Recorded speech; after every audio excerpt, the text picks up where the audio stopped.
స్కాట్లాండ్‌కి చెందిన Robert the Bruce.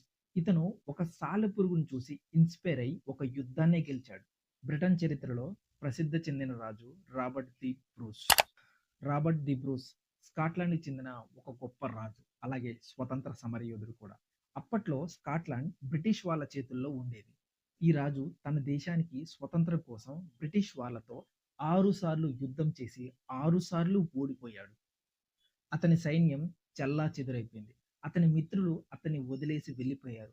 అతను ప్రాణాలు కాపాడుకోవడం కోసం ఒక అడవిలోని గుహలో కూర్చొని నిరాశగా ఉన్నాడు. అప్పుడు అతని పక్కనే ఒక సాలెపురుగు గూడును నిర్మించుకోవడం కోసం దారాన్ని చెట్టు పైకి తీసుకెళ్తూ ఉంది. దారం కింద పడిపోయేది. తీసుకెళ్తూ ఉంటే ఆ దారం కింద పడిపోయేది. ఈ విషయాన్ని రాజు 6 సార్లు గమనించాడు.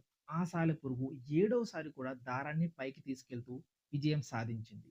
ఒక సాలెపురుగు ఎన్నో సార్లు విఫలమైనా గానీ మళ్ళీ ప్రయత్నించి విజయం సాధించిందని ఇన్స్పిరేషన్‌గా తీసుకొని, నేను ఒక రాజుని. నా దేశ స్వతంత్రం కోసం నేను మళ్ళీ పోరాడుతానని ఆ గుహ నుంచి బయటికి వచ్చి, తన సైన్యాన్ని సమకూర్చుకొని, మళ్ళీ బ్రిటిష్ సైన్యంతో ఏడవసారి యుద్ధానికి వెళ్లి, తన దేశానికి స్వతంత్రం తెచ్చిపెట్టాడు.